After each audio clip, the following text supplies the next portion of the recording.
everyone. You're very welcome to the Higher Education Authority Education for Sustainable Development Spotlight Series. My name is Mark Kelly. I'm currently on secondment with the HEA as a National Policy Advisor on Education for Sustainable Development.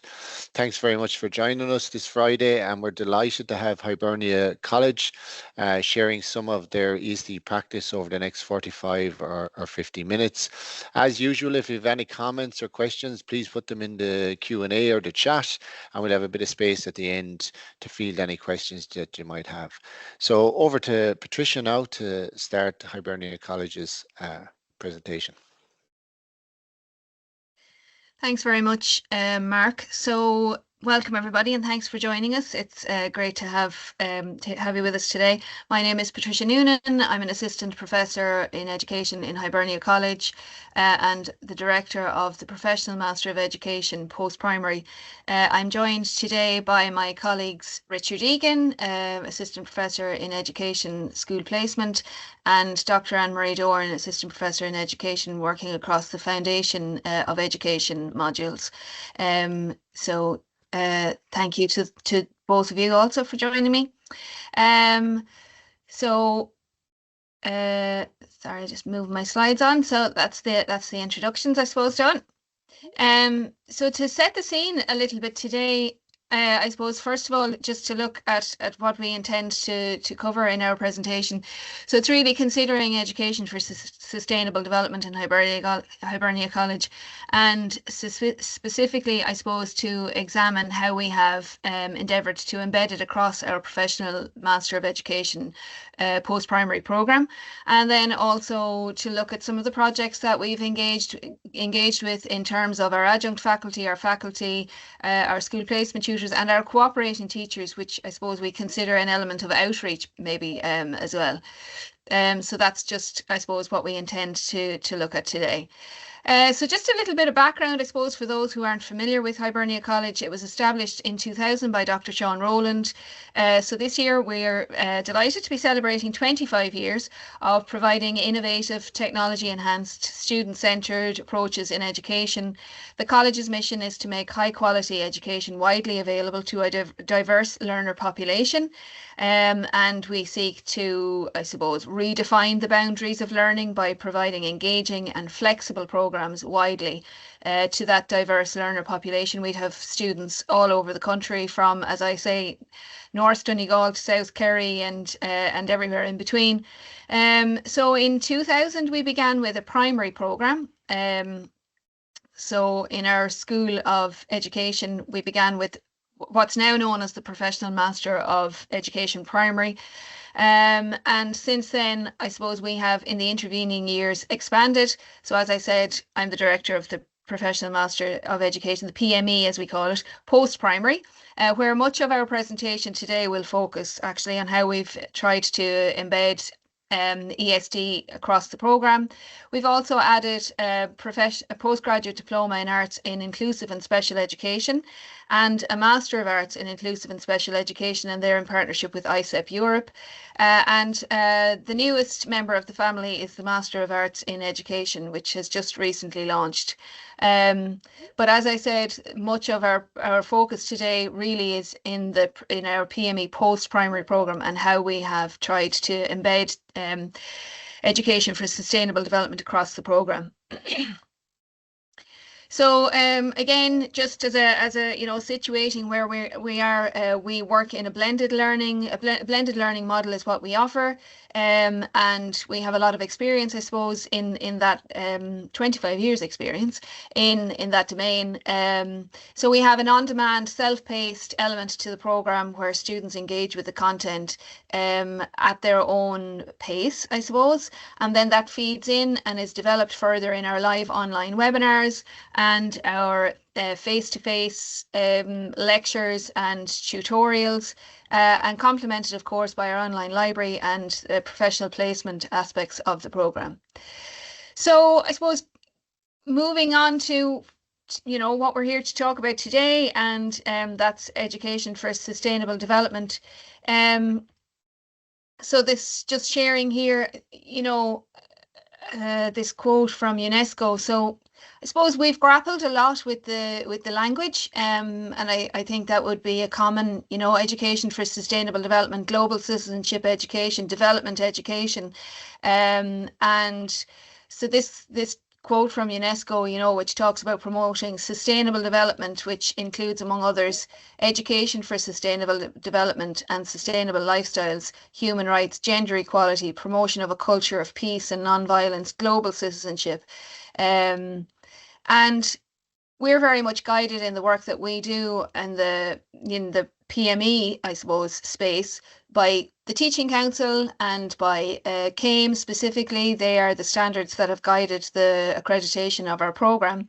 So in 2020, and I'll speak to this a little bit further in later slides, but in the CAME standards for initial teacher education, which guides what we do in initial teacher education, global citizenship education was defined as including education for sustainable development, well-being, social justice, interculturalism, and I suppose specifically said there should be demonstrable integration then between inclusive education and global citizenship education. So that statement in CAME has really, I suppose, defined where we're going, and you'll get a sense of that, I hope, throughout our presentation, that, very much focus on global citizenship education across the programme, as it is one of those 7 core elements in CAME.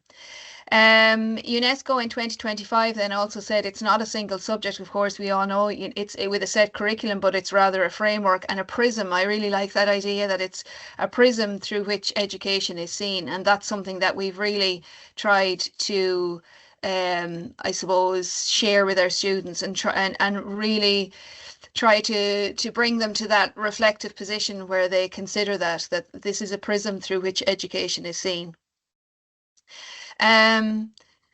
So the Ubuntu network, I'm not sure, how familiar everyone on the call might be with the Ubuntu network, but it's a fantastic community of practice that Hibernia College have been part of. It's a community of educators in post-primary initial teacher education that work to support global citizenship education, or GCE.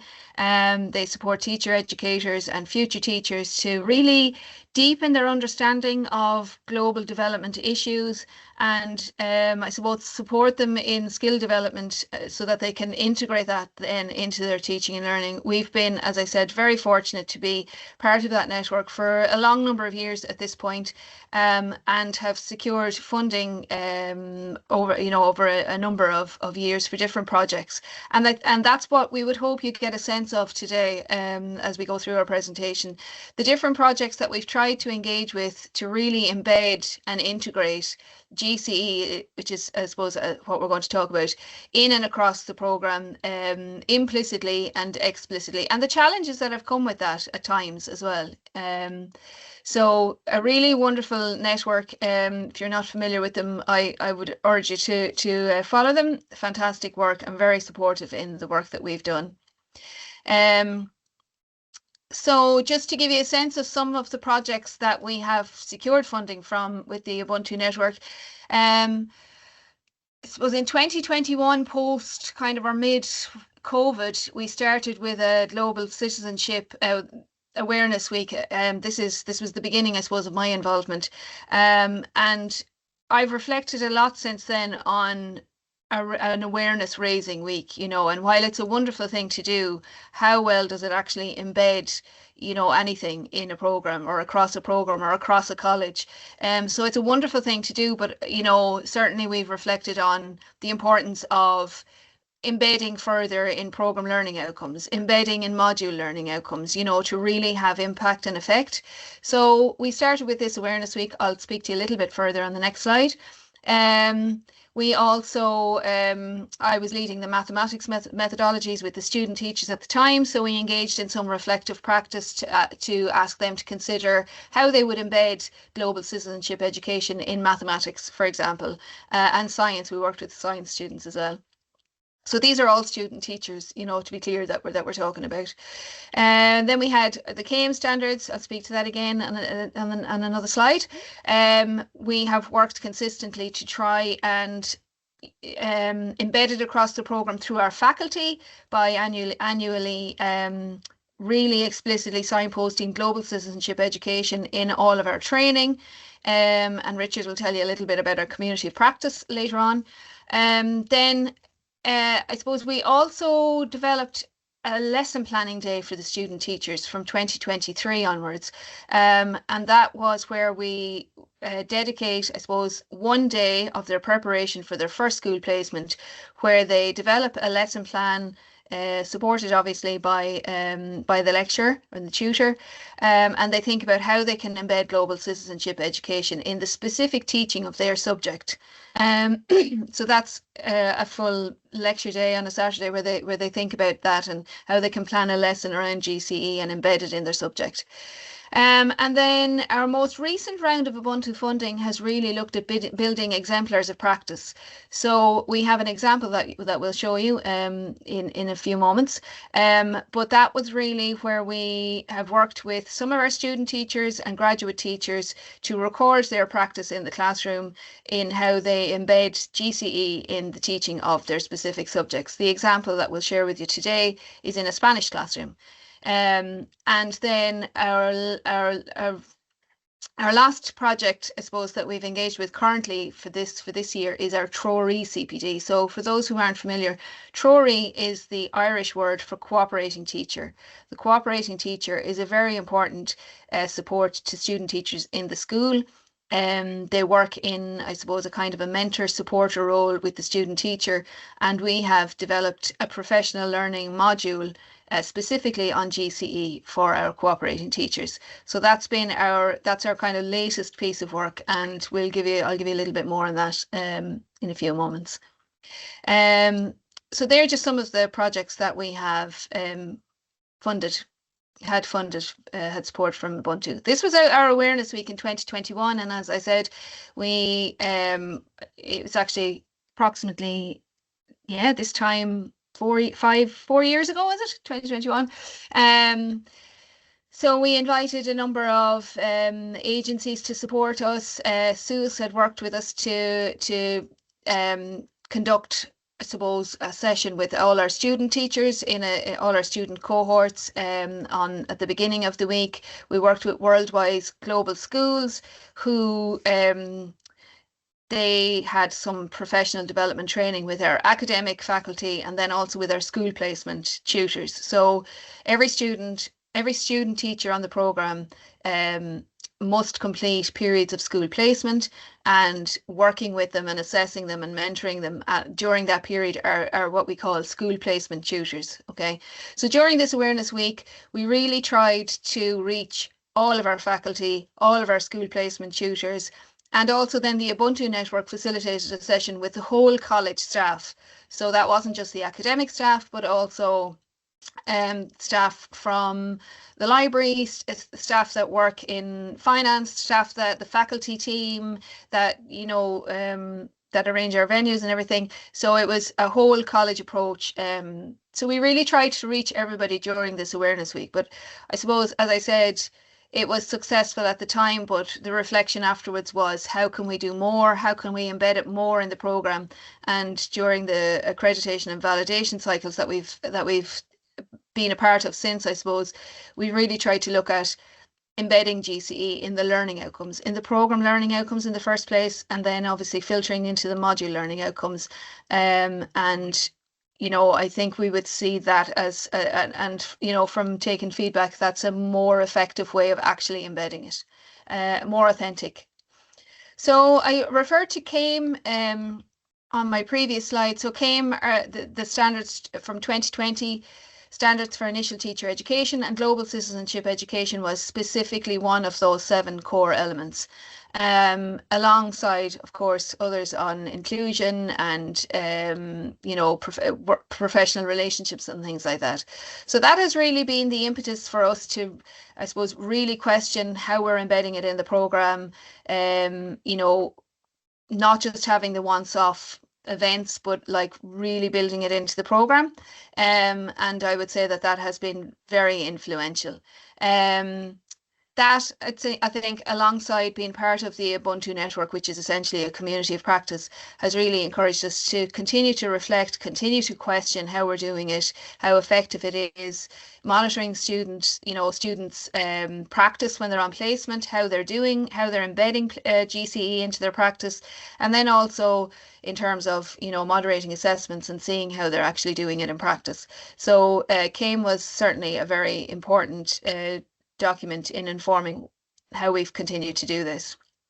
As part of our accreditation, most recent accreditation with the Teaching Council, we asked the students, I suppose we took student voice on board and asked them, for their views, and they really wanted more choice on the programme. So they wanted electives, they wanted to be able to pick, something that was really of interest to them.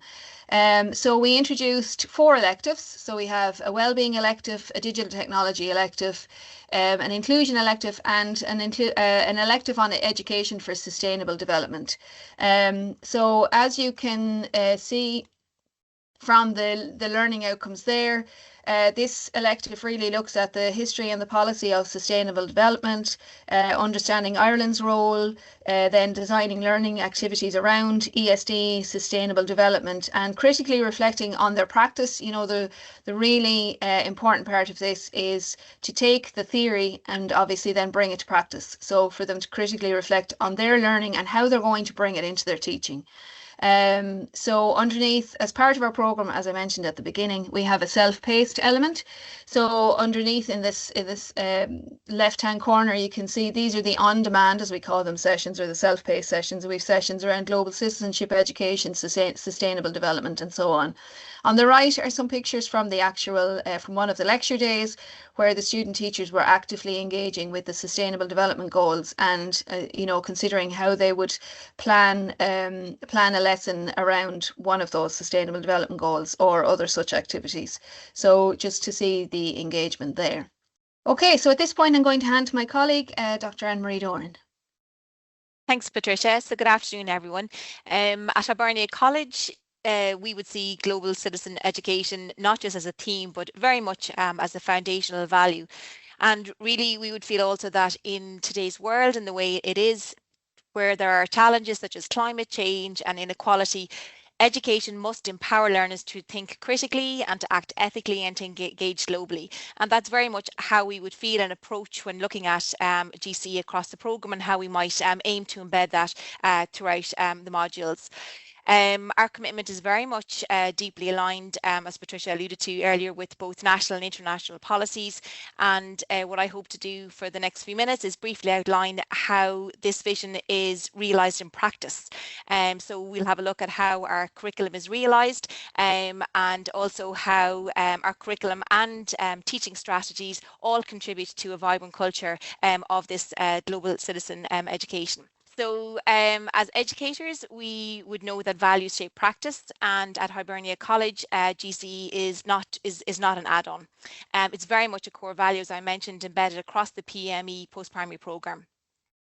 And this integration is intentional and also very strategic. So our aim is to prepare teachers who can foster inclusion, sustainability, empathy and social justice in their classrooms. And as I mentioned, this work very much aligns with the UN Sustainable Development Goals and also with the national frameworks such as CUSON and Treoraithe. So it's very much about ensuring that our graduates are not just subject experts, but also very much agents of change, which, in, I suppose, a very complex and interconnected world. So let's take a closer look at how GCE is embedded at our module level. So for example, in inclusion, diversity and global education, the students would reflect on their own positionality and also explore themes of justice and equality. One of our other modules, which is curriculum studies, they would engage with the universal design for learning and also global perspectives in curriculum design. Philosophy of education, again, one of the foundations of education modules, would allows them to be challenged, asking them to consider the purpose of education through a social justice lens. Across the professional practice, students reflect on their identity as global educators, and even in their research projects, there is a space to explore global and social justice themes. In policy and society, we can see examples of creative approaches allowing the students to explore inequality and citizenship. So these are just some of the examples to show how GCE is very much not confined to one module, but it's woven throughout the programme. So looking then a little bit further in terms of outside or beyond the core modules, GCE is also embedded within our subject methodologies. So for example, in agricultural science, students explore sustainability and environmental impact. In accounting, they have the opportunity to examine ethical business practices and also responsible consumption. Mathematics, as Patricia mentioned earlier, these students are afforded the opportunity to engage with sustainability data projects and also explore the beauty of maths in nature. English methodology uses literature and film to explore climate action and also wellbeing and social justice. And then in MFL and Gaeilge, global themes like food justice and environmentalism are thought through the language themselves. Our elective options also, including both digital technology and also wellbeing, very much promote equity, innovation, and also our restorative practices. And even in economics and evidence-informed practice, students are encouraged to link their subject knowledge to the SDGs. And I suppose by doing this, this cross-curricular approach ensures that GCE is both relevant and also practical. I suppose, of course, embedding GCE is not just about content. It's also about pedagogy. So we promote active methodologies such as critical inquiry, debate, simulation, and problem-based learning. Collaborative reflection is very much encouraged through things like digital Padlets and group discussions on global challenges. We would also foster cross-curricular connections, linking subjects, for example, science and geography and CSP to global themes, with the goal to develop graduates who are reflective practitioners and also agents of change, allowing them to develop to become teachers who can nurture critical thinking, also empathy and responsibility in their students. And this is how we would hope that we are contributing to build a sustainable, possibly an equitable future, and maybe doing this by one classroom or one class at a time. So this short video captures what we would hope is the spirit of our work in the PME programme, showing the collaboration, the reflection and the action that's embedded throughout all our modules and how they are linked. And it also possibly reminds us that GC is not just theoretical, it's very much lived, practiced and shared throughout the modules through the programme. And whether this is done through lesson planning, through school placement or through faculty CPD, we would hope that we're very much building a community of educators, and that that community is committed to global citizenship and sustainable development. So Patricia, if you want to play that. Okay, thanks Patricia.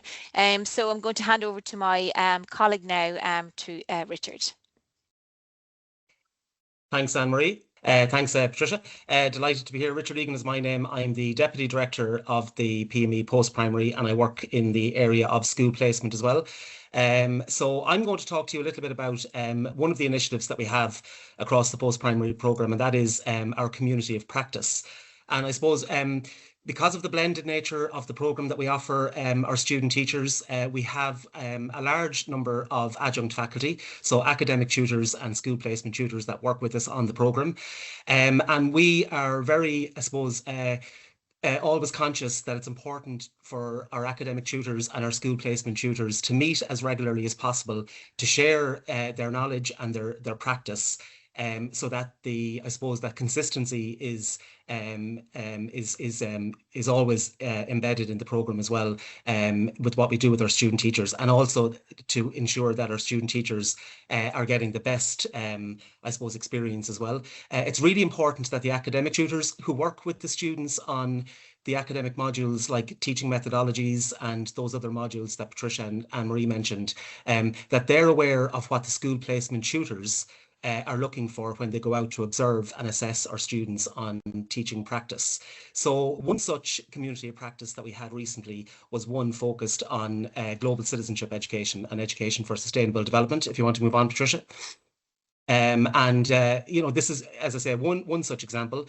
We've had other communities of practice that focus on other areas of professional learning across the programme, like lesson planning, universal design for learning, etc. But again, because of our commitment to ensuring that ESD and global citizenship education is embedded in the programme, we wanted to make sure of that consistency piece across both academic tutors and school placement tutors. So two of our tutors came to a community of practice that we facilitated online. Nicola Burke is an academic tutor that works on the history subject methodologies with our students, and Nora McQuaid is a school placement tutor that goes out to observe and assess our students.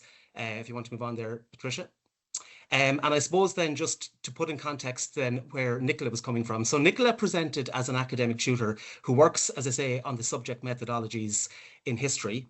And she kind of, I suppose, situated her presentation at the community of practice in the Looking at Our Schools Quality Framework document, which talks about, I suppose, enabling students to engage with a broad range of skills, competencies, dispositions and values that enable their personal well-being, their active citizenship and their lifelong learning in accordance with the curriculum. And that's very much aligned with some of the modules that both Patricia and Anne-Marie mentioned there as well. For example, our philosophy module, which you saw on the video there as well, encourages students to discuss ways in which they can apply their understanding of education for sustainable development to placement, to school placement, and their experience in the classroom. So very much that piece of marrying the theory with the actual practice. That's really important.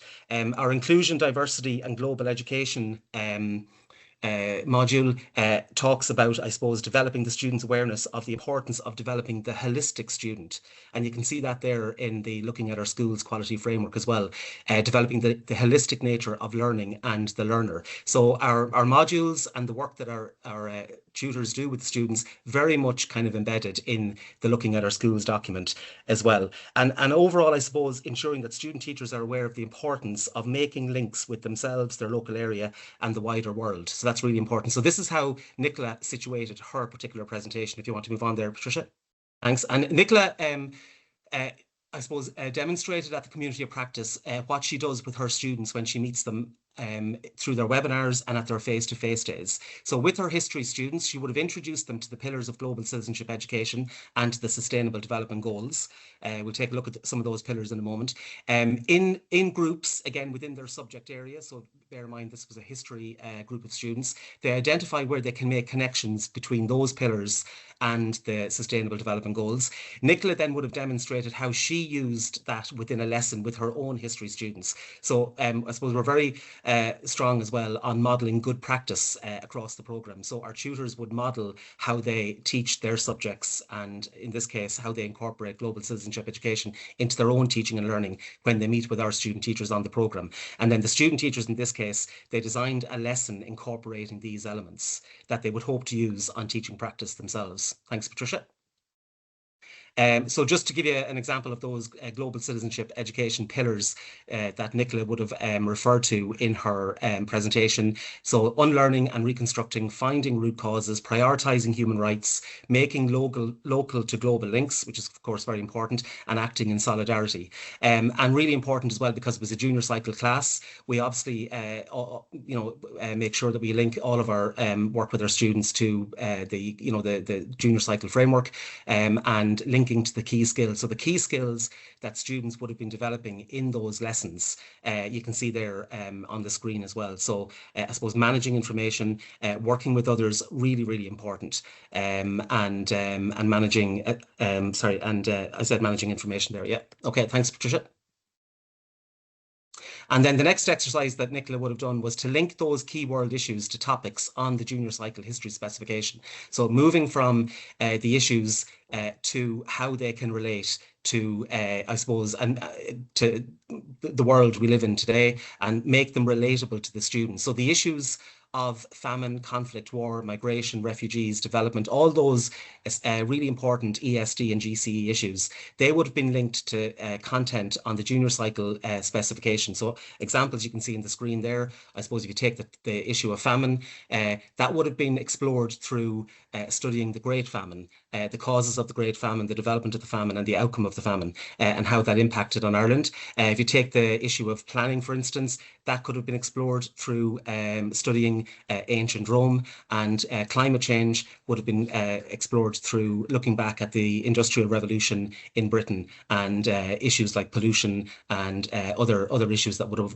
arisen as a result of the Industrial Revolution. So that's where the issues are linked with concrete, key examples taken from the history specification. And the next step then was to link the history topic to a sustainable development goal. So to give you an example here, if you take the sustainable development goal number 5, gender equality, that would have been explored through the themes of equity and fairness. And students were encouraged, these are student teachers on the programme when they met with Nicola at the face-to-face day, they were encouraged to study and to reflect on what inequalities or unfairness can you see in these issues and situations. So if you take the example of gender equality, why is it unfair? Whose voices are loudest within that particular, discussion? Who and what group would you like to hear more from? What can be done to ensure that those who are marginalised have more of a voice and more power? So very, very clear that we're linking those, GCE issues along with the Sustainable Development Goals, and in that example there, gender equality. And finally, then, I mentioned Nora McQuaid. Nora is one of our school placement tutors.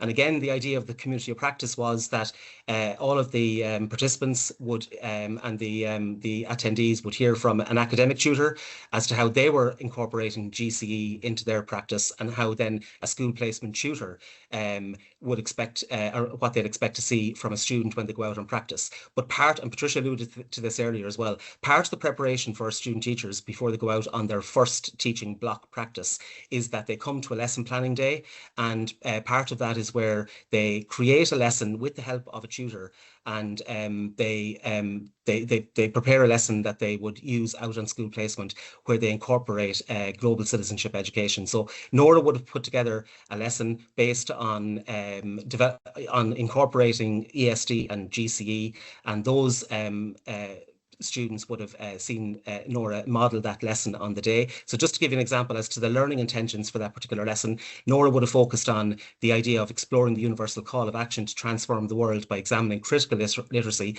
and the Sustainable Development Goals.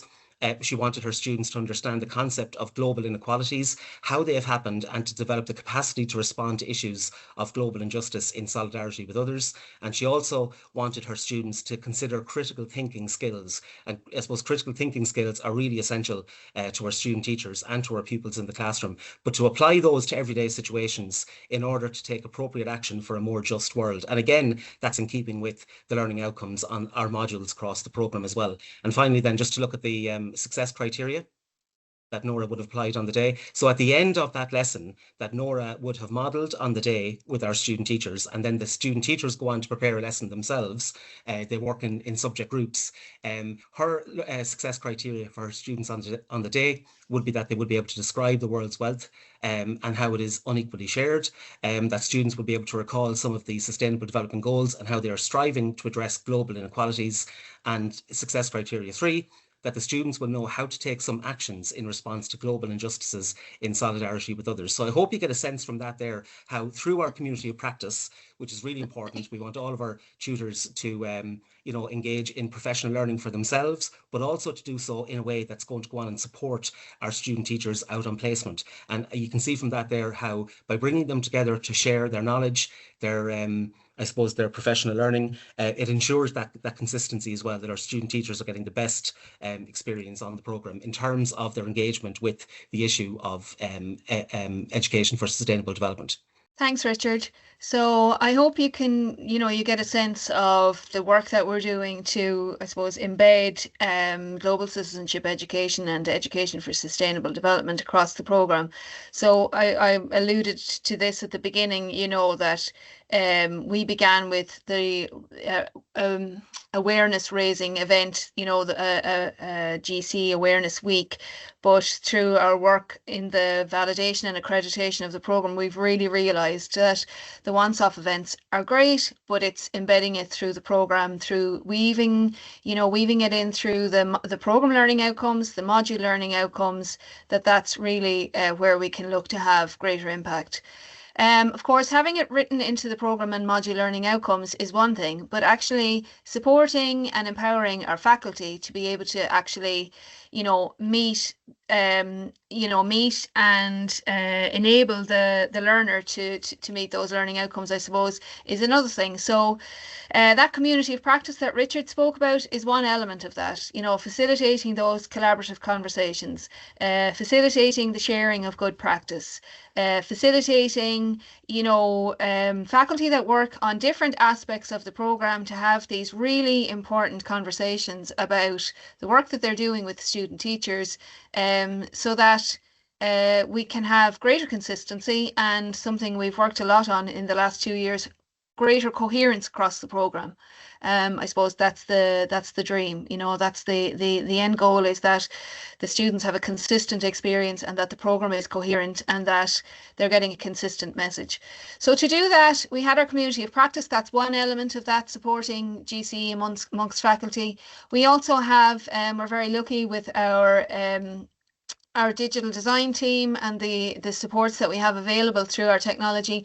So we have what we call an adjunct faculty hub. So it's a specific hub dedicated to, we have one for the school placement tutors, we have one for our research supervisors, and we have one for our academic tutors, academic lecturers, anybody that works on any of the, the academic and foundation and professional studies modules. So in this adjunct faculty hub, we've created an area specifically dedicated to global citizenship education, and within that we I suppose we would share the community of practice materials, but also we share resources. These are courtesy, I think, of Worldwide Global Schools, so to try and support the faculty to really embed this in the work that they do. Any resources that we have, we upload to this faculty hub, and as you can see here, there are some examples from the different post-primary subjects from Worldwide Global Schools. So there's one specific to I think almost all the subjects on the screen. You can see geography, history, science, English, oh, two different English, business studies, and so on. So that sorry, they're there now. So they're from Worldwide Global Schools and shared in our faculty hub. So then exploring it in practice, and I mentioned our exemplars that we're trying to build and create at the moment.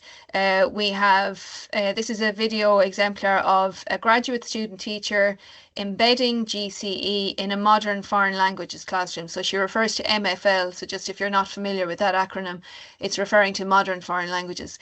So on the left of the screen is the lesson plan that she would have used to plan the lesson. And then we're going to watch a short video where she talks about how she embeds it in the modern foreign language or MFL classroom.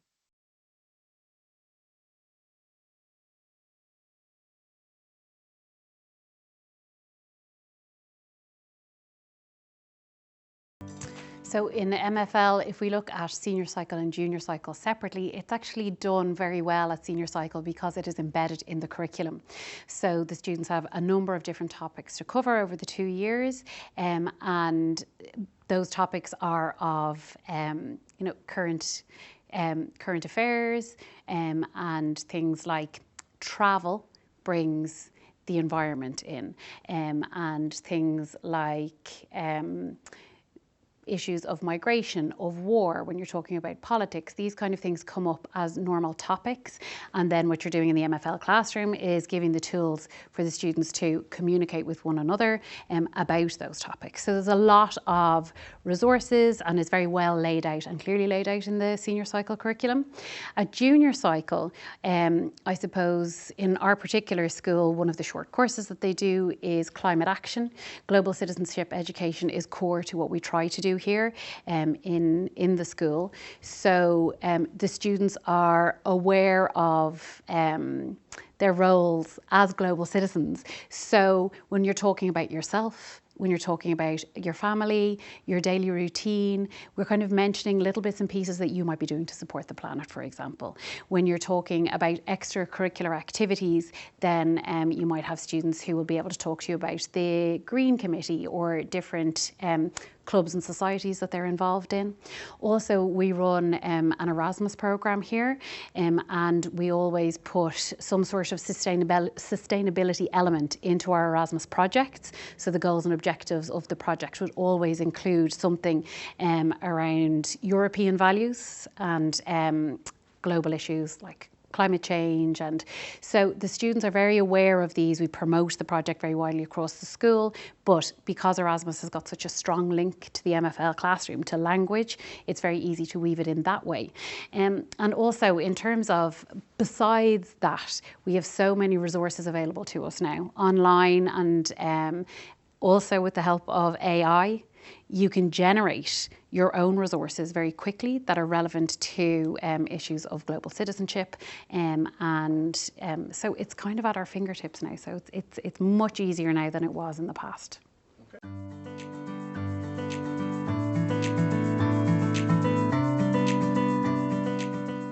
Okay, so that's just, that's, as I said, one of our graduate teachers, Maura, talking about her practice in embedding GCE in modern foreign languages classroom. So then just, I suppose, the last project that we had funded through, well, I suppose initially in 2023, we were successful in securing funding from the Teaching Council, the John Coulihan Research Framework, to create a blended learning model to support the work of cooperating teacher, or as we call it, as the term is used with the Teaching Council now, the Treoraithe, which is the Irish word for guide.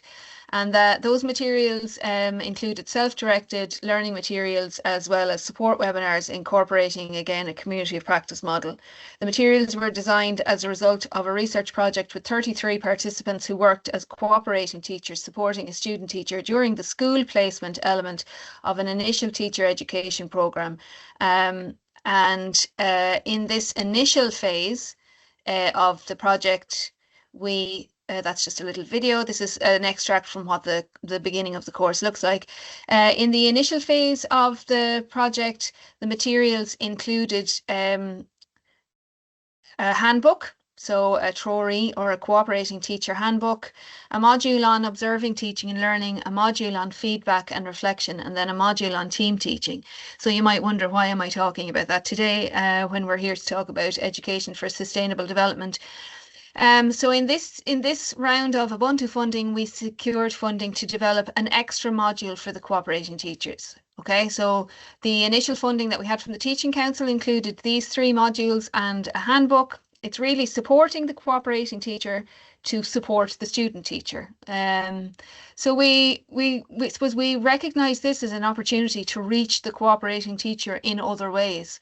And we developed a 4th module, and that's global citizenship education for the Treoraithe.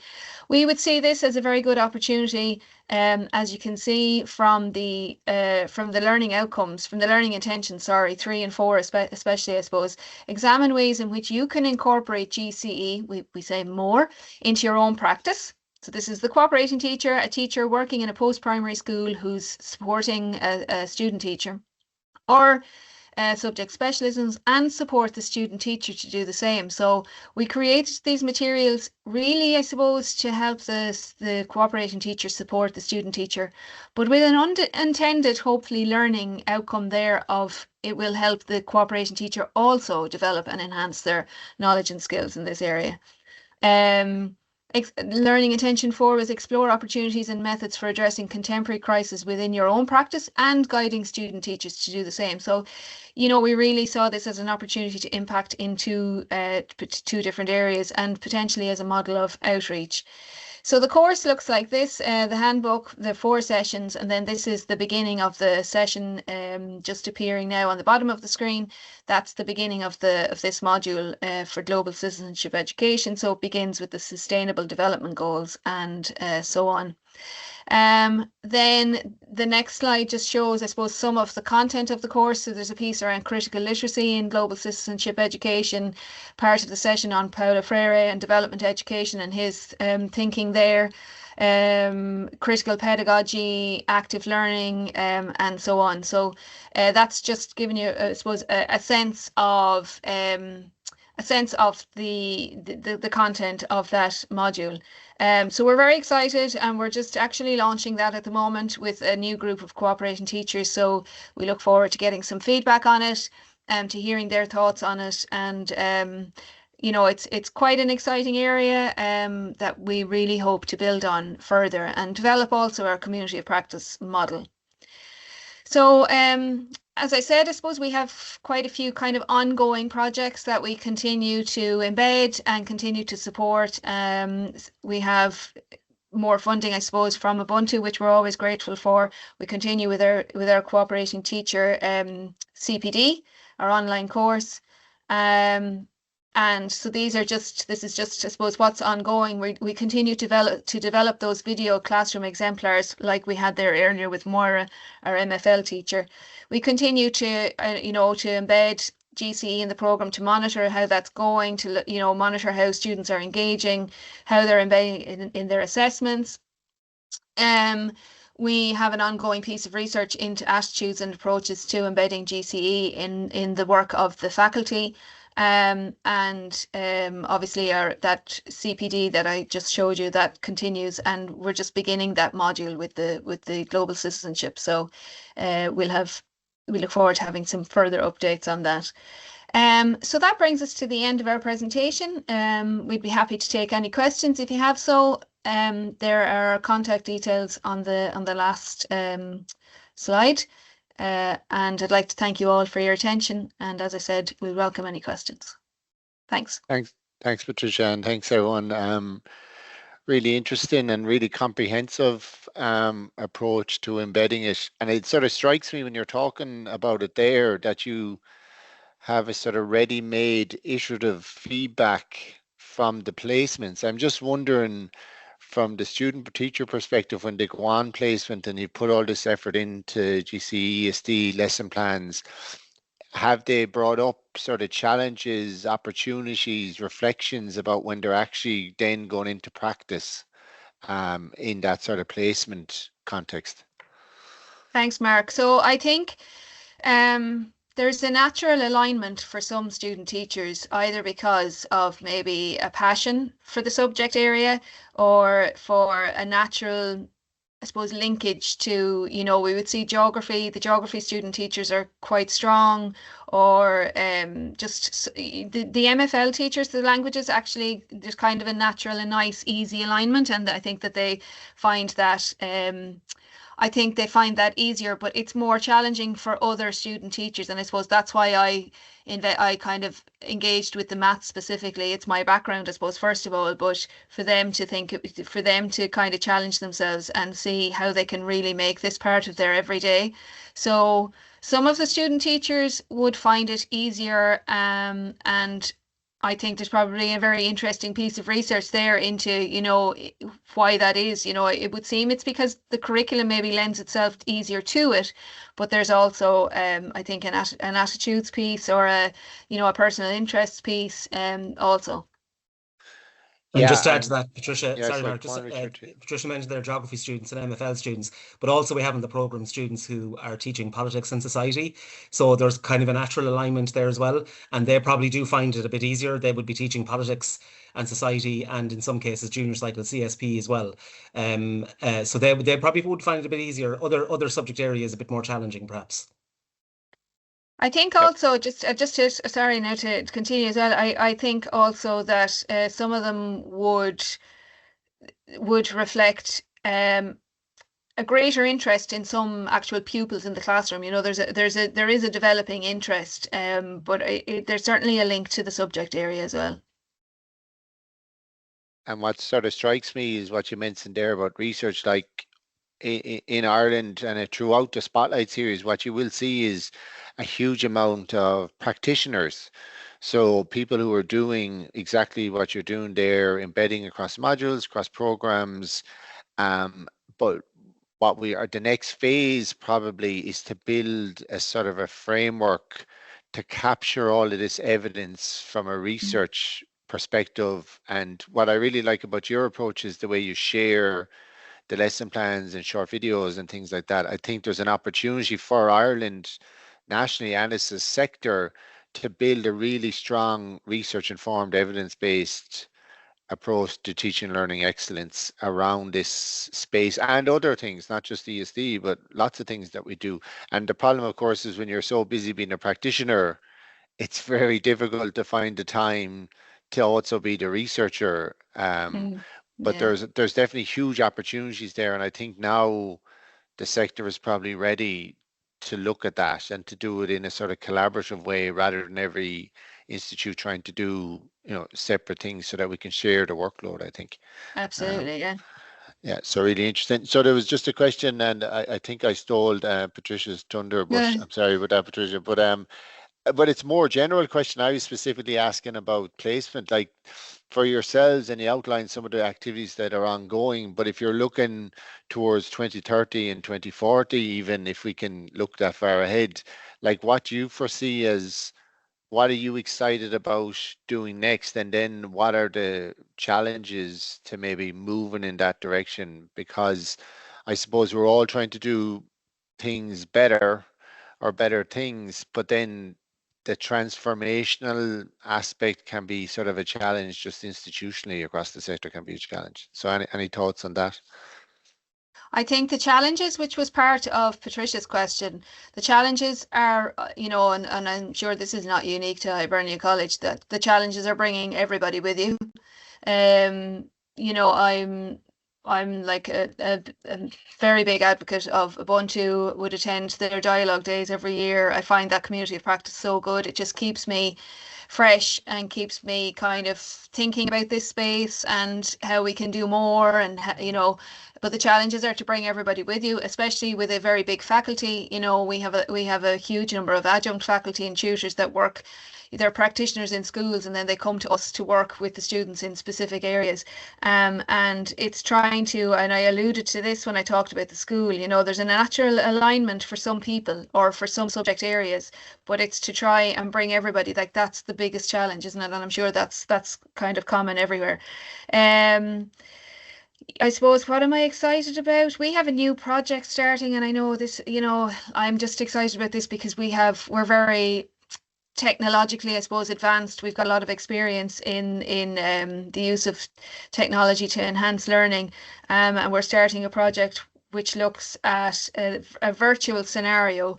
So the student teachers will be presented with scenarios, and they have to make choices. There are different pathways depending on the choices that they make. And one of the scenarios that we're including, just to begin, is around the teaching of emotive issues. So it's, I suppose, the student teachers would struggle with, you know, when they go on placement and they're presented with these scenarios and they have to make decisions. The idea, obviously, there's a lot of research into virtual scenario based learning. The idea of this piece is to, and it will be a piece of research, is to look at how we can support them in making those decisions. So that's an exciting project we've coming up. 2040, 2030, I probably haven't even thought that far ahead. I'm in the next 5 years at the moment, Mark. Next 5 days, never mind the next 5 Yeah, years. probably the next 5 days. Yeah. No, that sounds really interesting, that scenario based learning. I think that'll be a really interesting output to share as well, because I think things like that, like of course with the climate and climate anxiety, climate apathy, and it can be quite a passion for people. It can be quite emotive, and it can be quite difficult sometimes to not shy away from the reality of it, but yet try and have some sort of empowerment or action orientated aspect to it, especially for the younger generation, telling them how bad their future is going to be. It doesn't really resonate with anybody. So it was really interesting. Just another quote there. No, just saying very positive comment, good side of practice integration. And like the final thing is, and I think what sort of jumped out at me is like you used all the frameworks that are there. So it's not like, these are national frameworks, you're utilizing them, but you made a really good point. The awareness raising was, the first step, but then the embedding was a different phase. And I suppose framing it essentially as quality enhancement is what you've done. Yeah. Is I think something that every institution, and I know a lot of institutions are looking at this, that it's not just a nice thing to do, and that came across sort of clearly in the That was presentation. something that I think, was very, very, very conscious not to do, that it wouldn't be just this tag on, this like, let's get in a speaker, and like it has to be like in the fiber of what you're doing, really. Yeah, no, I think it's really good and really interesting. So I think that's it. Just some, nice comments in the chat there. It was really excellent. Thanks to Patricia, Anne-Marie, and Richard for taking the time to prepare and present today. As with all the other recordings, we're hoping the recording will be up by midweek, because the bank holiday weekend, obviously, with people, and we'll share the slides and everything. Next week, we're going to have the National College of Ireland, so excited for them to share their practice as well. And following that, we have University of Limerick. So we're nearly toward the end of the Spotlight series, but it was just fantastic to get your practice shared nationally, because there's really, really good stuff going on in Hibernia. So thanks very much. Great. Thanks so much, Mark. Okay. Thanks, Mark. Yeah. Thanks, Have a great everybody. weekend, Thank you. everyone. Opportunity. Take care. Bye. Bye-bye.